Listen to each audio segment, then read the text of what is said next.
झामुमो विधायक सीता सोरेन ने नई दिल्ली स्थित भाजपा मुख्यालय में भारतीय जनता पार्टी की सदस्यता ग्रहण कर ली है।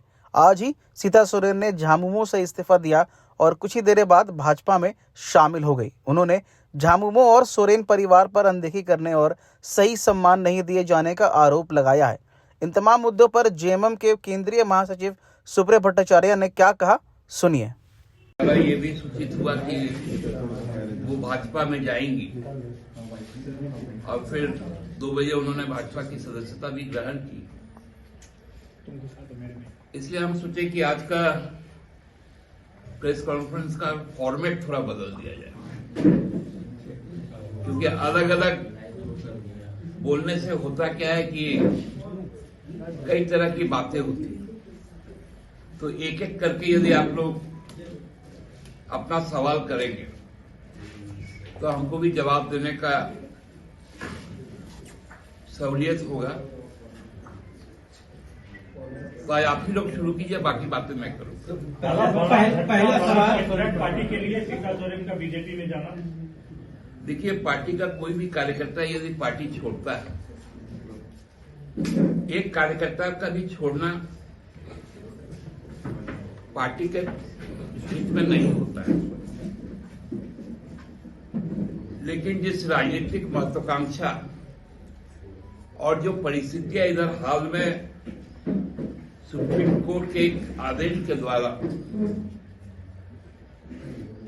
जो बातें सामने आई थी, उसी समय से हम लोगों तक ये बात पहुंच गई थी कि जो स्टाइल ऑफ फंक्शनिंग बीजेपी का रहा है,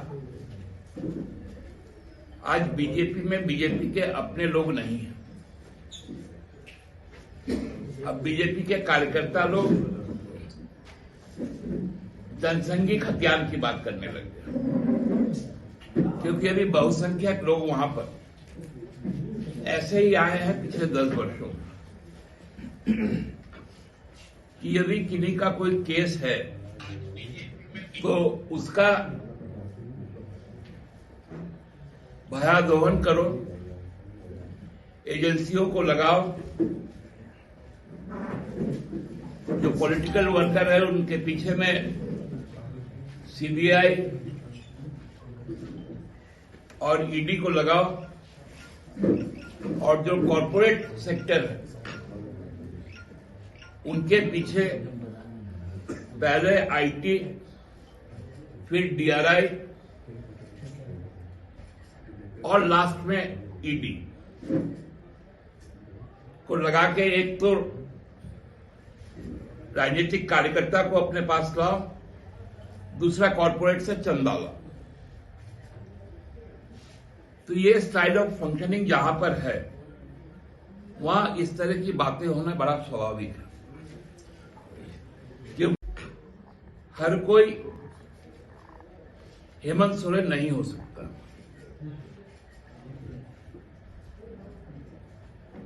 संघर्ष जीवन में एक बहुत बड़ा पूंजी होता है। वो पूंजी दुर्गा भैया के पास था, लेकिन परिस्थितियां बदली, इसलिए ये परिणाम सामने आया। दादा, एक सवाल है, आपने रिजाइन जो लिखी है पार्टी को पढ़े होंगे, उसमें 2 तरह की बात कही है जो गंभीर बात है। एक तो है कि उन्हें परिवार से अलग थलग करने का प्रयास किया जा रहा है, पार्टी से अलग थलग करने का प्रयास किया जा रहा है। इस आरोप को जो है पार्टी कैसे देखती है? ये तो भी कहा कि उनके खिलाफ ये भी इसमें ऐड ऑन है कि साजिश किया जा रहा है उनके खिलाफ। देखिए, ये बातें तो जब लिखनी पड़ती है तो करनी पड़ती है, लेकिन झारखंड मुक्ति मोर्चा के एक समर्पित कार्यकर्ता होने के कारण मुझे याद है कि दुर्गा भैया के दुखद निधन के बाद दुर्गा भैया को अपने बीच में पाने के लिए हम लोगों ने भाभी को न केवल जामा से विजयी बनाकर लगातार 3री बार भेजा, ये कार्यकर्ता ही भेजते हैं। पार्टी ने भी उनकी जो नेतृत्व और सांगठनिक क्षमता है उसको देखते हुए न केवल कार्य समिति का सदस्य बल्कि महासचिव के पद पर भी उनको आसीन किया है, क्योंकि हमारे जितने उपाध्यक्ष हैं वो पार्टी के वरिष्ठ लोग हैं। तो इसलिए हमको लगता है कि जब किसी को कहीं कुछ जाना पड़ता है तो कुछ तो कारण बताना ही पड़ेगा। सबको ही तो पशुपति कुमार पारस है नहीं कि उन्होंने मंत्रिमंडल से जब त्याग पत्र दिया तो 3 लाइनों का दिया। उन्होंने धन्यवाद भी दिया, लेकिन जो खामोशी उनके अंदर है, जिस प्रकार से भारतीय जनता पार्टी ने उनको यूज एंड थ्रो किया, तो ये बताता है ना भारतीय जनता पार्टी का असली चाल चरित्र चेहरा क्या। जब जिसकी जरूरत पड़े उसी को पिक करो। आपने देखा होगा कि वरिष्ठ नेता शिवराज सिंह चौहान जी, वसुंधरा राजे सिंधिया जी, डॉक्टर रमन सिंह जी, इनको भी जब तक जरूरत थी तब तक रखा, उसके बाद फेंक दिया। कभी सुने कि एक मुख्यमंत्री को डिमोट करके उप मुख्यमंत्री बना दिया गया महाराष्ट्र में? क्योंकि देवेंद्र फडणवीस की जरूरत उनको नहीं थी। कभी सुने कि दूसरे पार्टी से जिनके खिलाफ आरोप थे, मंत्री थे, उन पर सीबीआई की जांच हो रही थी, हेमंत बिस्वा शर्मा के बारे में मांग कर रहे थे, वो सीधे भाजपा में आए और चुनाव जीते और उप मुख्यमंत्री बन गए। बार वो मुख्यमंत्री बन गए और जो वहां के मुख्यमंत्री थे। दादा मेरा 2 सवाल है, मेरा 2 सवाल है। एक तो जो उनकी तरफ से जो बातें आई थी, पहले भी थी वो नाराजगी कि शायद उनको कमिटमेंट किया गया था कि चंपैदा के पास मंत्रिमंडल में उनको लिया जाएगा, शायद जो सुनने में आता है बातें, तो ये एक नाराजगी क्या। दूसरा एक चर्चा ऐसा है कि संभवतः दुमका से कल्पना सोरेन या हेमंत सोरेन चुनाव लड़ेंगे, उसके काट के लिए इन लोगों ने इनको लाया। देखिए, मंत्री बनना नहीं बनना, क्योंकि यहां मंत्रिपरिषद बड़ा लिमिटेड है और क्षेत्रों का भी ध्यान रखना पड़ता है, आयु वर्ग का भी ध्यान रखना पड़ता है, सभी का संतुलन बना के ही मंत्रिपरिषद बनता है। इसलिए कोई कमिटमेंट किसी के साथ किसी का होता नहीं। जहां तक दुमका लोकसभा क्षेत्र है, वहां पार्टी का जो भी समर्पित कार्यकर्ता है वो जानता है कि उसका कर्तव्य क्या है। गुरुजी का जो भी आदेश होगा, वह व्यक्ति कोई भी हो, उसकी जीत सुनिश्चित करने में हर कार्यकर्ता अपना सब कुछ समर्पण करेगा।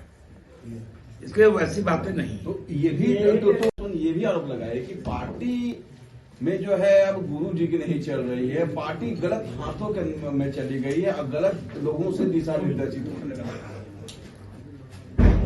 देखिए, भाभी हम लोगों के साथ रही,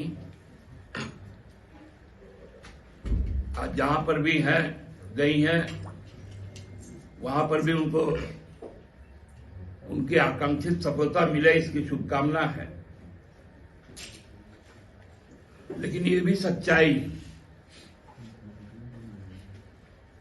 खासकर गुरुजी को छोड़ने वाले, मैं नाम नहीं लूंगा, बहुत वरिष्ठ नेता लोग भी रहे संथाल परगना की। तो एक बार हम लोगों को जरूर पीछे का भी कुछ बातें याद रखनी पड़ती हैं। इसलिए हमने कहा कि जब तक वो भाजपा में रहेंगी, उनकी सभी आकांक्षाएं पूरी हो, उसके लिए शुभकामनाएं। बाकी एक टीस हम लोगों को भी कि 10 बजे के कुछ देर के बाद ये वक्तव्य हम लोगों के पास में आया था, जो चिट्ठी आप लोग देख रहे हैं। हम लोगों ने गुरुजी के पास इस बात को पहुंचाया, तो गुरुजी ने कहा कि ठीक है, हम बात करेंगे। मेरे परिवार का मामला, लेकिन तब तक में ये फिर खबर आ गई कि वो भाजपा जा रही। तो आपने यदि निश्चय करके पत्र दिया है, तब तो फिर कुछ कहना नहीं तो उतना समय हम लोगों को भी मिलना चाहिए था, ताकि घर में भी बात हो जाती, पार्टी में भी बातें हो जाती और कोई ना कोई निष्कर्ष भी निकल आता। दादा आप ताजमहल से दावा कर रहे हैं, तो उसके बारे में क्या होगा? क्या उनको डैमेज कंट्रोल किया जा रहा है रॉबिन हेम्ब्रम को? देखिए कौशल जी, एक बहुत सीधा सवाल, सीधा जवाब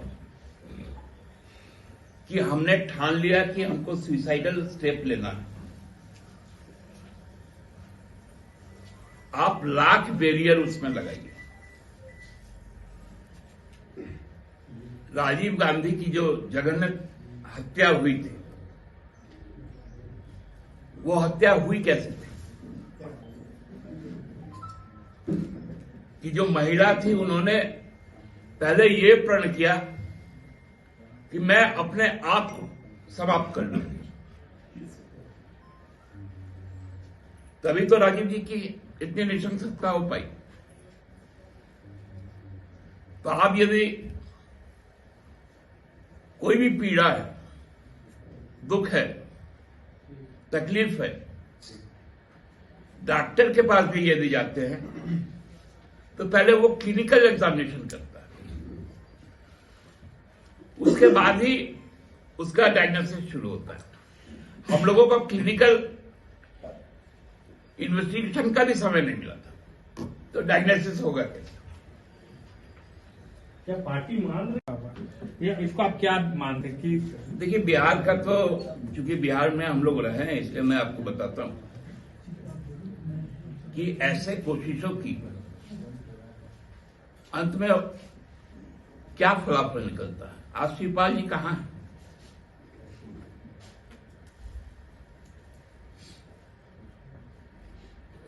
आज साधु यादव किस हाशिए पे है? कल चुनाव के बाद में अजीत पवार जी का क्या होगा, तो आप देखेंगे कि परिवार के मुख्य धारा से निकलकर आपने देख भी रहा है कि इंदिरा गांधी जी के जो द्वितीय बेटे थे संजय गांधी जी, उनके जो परिवार के लोग थे, उनकी पत्नी और उनका बेटा आज भाजपा में किस स्थिति में है। ये थोड़ा देर के लिए आकर्षण बहुत अच्छा लगता है, लेकिन एक राजनीतिक कार्यकर्ता के तौर पे मैं मानता हूं कि राजनीतिक कार्यकर्ता को अल्पकालिक आकर्षण को त्यागना चाहिए और दीर्घकालिक सोच रखनी चाहिए, क्योंकि ये अल्पकालीन आकर्षण ही भ्रष्टाचार को नए सिरे से जन्म देता है और इसीलिए सुचिता नहीं रहती। और कोई सवाल?